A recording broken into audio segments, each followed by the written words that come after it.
Hey, what's up everybody? Lawler here, your inside source for all things Rocket League. Today we're going to be breaking down two tournaments that are ongoing. The first one being the grid for Europe. They are officially in week number 2. We got through day number 1. Today is going to be the final bracket. We'll do a little bit of predictions for that. In the other half of the video, we're going to be breaking down the regional 2 for North America. That'll be starting this weekend. A 4-day event back to back to back to back, just like Europe was last week. So we're going to talk about the brackets, how things are playing out now that we have all the teams that are included. But before we get into that, as always, if you guys enjoy the content, make sure you guys hit like, subscribe, and turn on notifications, all that fun stuff, as well as check out all the social medias down in the description below. We do stream roughly every day, pretty much 6 days out of the week, I would say, over at twitch.tv/Lawler. Come join us in the conversation. We do it actively. If you guys want more open dialogue or more conversation about some of these topics, we do viewing parties and all that kind of stuff as well over there. But with that said, let's go straight into the video.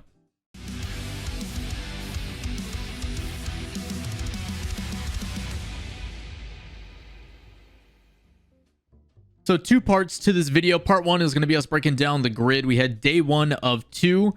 Today is Tuesday for me, but it'll be Wednesday when this comes out. So when this comes out, you guys will most likely have already seen the finals. But we're going to be breaking down what happened today, as well as predictions and everything else. If you guys are trying to avoid spoilers, keep that in mind as we are going to be talking about the results. We've got 4 groups of 4, Group A, B, C, and D. We're going to start with Group A with Redemption, Giants Gaming, Top Blokes, and Singularity, and actually some pretty big surprises here. The first surprise for me immediately off the bat is the fact that Top Blokes actually goes 1 and 2, losing to both Redemption 3-0 and losing to Giants 3-0. This is a team that just won the grid as well as regionals, so for them to falter here is a little bit weird. On the other side of that, after Singularity has big upsets over Top Blokes and Giants, they lose to Singularity, who is supposed to be the least favored in the group. So again, Europe continues to make no sense. There is no form of consistency whatsoever, and we're only in group number 1. But I will say Redemption, I talked about them being that gatekeeper team. They did have a very good result in the regional, so they will most likely be getting a nod in the power rankings over the next week or so. But Redemption continues to progress, so really happy for them. As for Giants, Top Blokes, and Singularity, luckily for them, today is just a seeding day. The official final bracket, the playoff bracket, which will go down when this video comes out, is more of the focus of single elimination, 16 teams. We then move on to Group B. We've got Dignitas, Vitality, Fadeaway, and Guild. A couple things to note. Number 1, I talk about how Guild is supposed to be that team that I like, that they're trending in their good direction. Things with Devo have been going well. They go 3. On the other side of that, Dignitas, another team, luckily, that I've been talking about has been trending in a good direction, does go 3-0. Violent Panda was in our chat quite a bit the other day talking about how he does agree that there is a little bit of a chemistry issue that they're working on, but he is happy to see that the team is focusing on passing more. There's a lot of emphasis on making sure that the rotations are clean, and that stuff does take time to develop, which is what I talked about in my power ranking video. I did have Dignitas as 10th, but there was a lot of things that I saw from them that I was really happy about, and you are starting to see that come together. So 3-0 with wins over Vitality, Fadeaway, and Guild, I think is a pretty big deal. Fadeaway does put up a pretty good fight, but Vitality, again, doesn't look as convincing as they should. Even against Guild, like, it goes to 5. It didn't look that all convincing. Neither team really looked to me like they were able to score as much as they wanted to. It just kind of felt like sloppy play overall. We then go into Group C with Triple Trouble, Endpoint, Oxygen, and Rix.GG. A lot of 0-3s in groups today. Rix.GG, again, struggling. 0-3 here. Definitely the weakest in this. Triple Trouble, a team that I talked about weeks ago. They are a team that always puts up a fight, willing to bounce back. They did have a bit of underwhelming performances in the past few weeks, but again, here they show that they can compete against the big dogs. Their only loss does come to Endpoint in 5. Happy to see Endpoint bouncing back immediately as well. They did have some pretty lackluster results in the regionals, so happy to see them step up. And then for Oxygen, middle of the pack, I don't expect them to win everything. Their loss does come from Triple Trouble. It is a 3-0 clean sweep. I don't know if it's a playstyle difference that they just don't do well against. But my biggest concern about Oxygen is they usually do play down to their competition. Not saying Triple Trouble's bad by any means, but for them to lose 0-3, I mean, you even look at the scoreline. The only game that was close is game 3 in an overtime. So Triple Trouble just had the better hand. It looks like they came in more prepared. Maybe it's because Oxygen had a tight match against Endpoint before that, and they were kind of burnt out.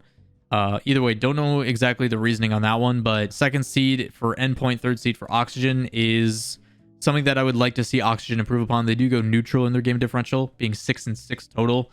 To me, that is not a good sign. We then go to Group D, and we got BDS, Galaxy Racer, Team Liquid, and Wolves, and some things that are normal. BDS, I assume, is the best in this group. They do go 3-0 in wins over every single team. 3-1 against both their teams, except for Liquid, which they do 3-0. As for Galaxy Racer, expectations of them being second. They're not dropping to Team Liquid. Their loss only comes from BDS. That is as expected as well, so good to see that. As for Team Liquid, they did not look all that great. They have not looked great. I was pretty critical of them in my power rankings, but it is good to see that they are starting to create separation from the teams below them. They're our team that my expectation at a minimum should be top 10. If Liquid is going to try to be competitive, that is the bar they are aiming for no matter what. So if they are able to beat the teams below them in that regard and create that separation, I think that is a good start, but they need to build upon it. My expectations of Liquid are pretty dang low right now, so if they can just beat the teams that I would personally rank anywhere from like 11th to 20th or 24th, depending on what tournament they're playing in, I'm okay with those wins, but they need to be convincing wins. They do win 3-1 over Wolves. I think that's a good result. I think it's good for Liquid for now, but again, my expectations are super low. But Group D, going as expected. This is the exact results I expected things to go as, so at least some normalcy there. We then take a look at the playoff bracket, round of 16. Now that we know those are playing, these are what are going down today on Wednesday as you guys watch this video. Up first, Redemption Wolves. Redemption should take that one. Vitality over Oxygen, I assume, but who knows? Oxygen has been playing amazing. They do play down to their competition, but I do think with them going up against Vitality, Vitality has been struggling a little bit from the looks of it. So maybe if Oxygen in a early first game, they do come out of the gate and upset. I could see potential of Oxygen actually taking that one. BDS versus Rix. Rix doesn't stand a chance. Giants Fadeaway will actually be a pretty close match. I think Fadeaway puts up a pretty good fight there, but Giants should take it. Triple Trouble Guild. It depends on what guild shows up, if I'm being completely honest. Guild should win that, but I just don't know what Triple Trouble is going to be playing. And for Guild, a little bit of a step back, but I do think that on the day, having that day off, and this is the reason why I like this new format, is it's just for seeding purposes. I do think Guild can play upset here. The biggest one that I think is a shame is Galaxy Racer and Top Lux having to play each other in the first round. Those are two top teams, top 5 at least. I think Top Lux possibly right now number 2, maybe number 3 in the region. So for them to be going up against Galaxy Racer early, that's probably going to be the best match by far. I think that one's a coin toss, but usually Top Lux is the one that gets that victory. It'll be interesting to see on how both these teams come prepared for the first match of the day. That's going to be the decider. I think whoever takes early rounds is going to be able to close it out in the end. As for Dignitas and Singularity, would like to see Dignitas continue on their warpath. I want to see them continue to have success and build upon. I think Singularity is a good challenge for them because Singularity is pretty chaotic, a little bit all over the place, especially with Scrub on that team. But I do think Singularity also plays up to their competition. There's times where Scrub and the rest of the guys on Singularity look absolutely dominant. There's other times where they look really flat. So again, kind of a coin toss on this one, but I hope Dignitas ends up taking that. Then Endpoint versus Liquid. Endpoint should just not even blink. They should 3-0 just straight on through. I think their playstyle actually matches up pretty good against Liquid, but I think Liquid's got a pretty good experience against how Endpoint plays. So that one's probably going to be closer than I would like it to be, but for Endpoint's sake, I want them to have a convincing victory for themselves moving forward.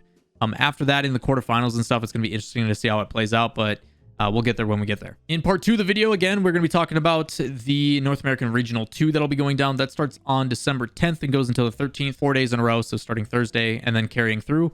I probably won't be watching much of this, if I'm being completely honest, until the finals because Cyberpunk comes out on Thursday, and I'm going to be no-lifing that. If you want to come play with us, twitch.tv/Lawler. We'll be hanging out. I finally got a second PC.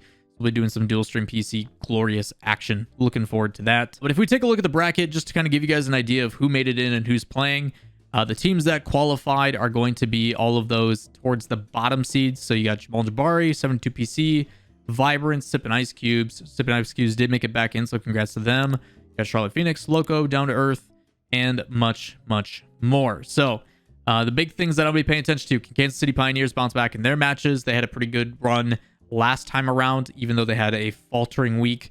Also want to see, can V1 continue to climb? Same with Charlotte Phoenix. I think that's a pretty tough matchup. Charlotte Phoenix surprised some people last week. Can they continue to recreate that high-flying solo play in the face of the other teams? Want to see if they can redo that. Also, some new faces with Sup. Obviously, Sup has been here and there with Stokely, Hawk, and Money. Hawk is definitely an up-and-comer, very talented player that people should be keeping their eyes on. But other than that, I expect normalcy here from North America because I'm saying that, knock on wood, I'm sure it's going to be all over the place. But Energy, can you continue to have progression? I think the best results here is on that lower bracket. I think Envy does get a little bit of a nod because they are the opposite side of Energy, Space Station, and G2. I do feel like they'll be able to get, without a doubt, to the winner semifinals. Maybe Ghost to put up a fight in that quarterfinals, but maybe Sonics even gets the upset in round 2 now that I think about it. But expectation of Envy versus Ghost or Sonics in the winners quarters. I feel for Zero Issue. They're playing with Kronovi right now. Zero Issue is Falls, Kronovi, and Brisky. Maybe they do something. They had a really hard time qualifying. They dropped immediately and then had to take a lower bracket run to get in. So I'm not too convinced about that. But obviously for people that are fans of Kronovi, you'll keep your eyes on. Pittsburgh Knights, also a team that has had some really good performances with Sosa lately. Maybe they'll make an interesting run. But if I had to go off the top of my head, probably Envy versus Rogue or PK. In that winner semi, I would probably give the nod to PK, actually. I think their defensive playstyle handles Rogue pretty well. It's because I don't have the expectation of First Killer to 1v3 teams all the time. So should be fun to watch that one play out. That's going to be a lot of action for this weekend, so we'll keep you guys up to date on that. But that is going to wrap it for this video. If you guys do have any questions, comments, concerns, or would like to find this information can be found in the description down below. And while you're down there, if you guys do enjoy the content, give it a thumbs up, hit subscribe, turn on notifications, as we're trying to hit 30,000 by the end of this year. It's a stretch goal, but if we can hit it, it'd be awesome. But expectations, there are none. If we get it, awesome. If we don't, no big deal. That is going to wrap it up for me today, and I hope you guys have a great rest of your day. Peace.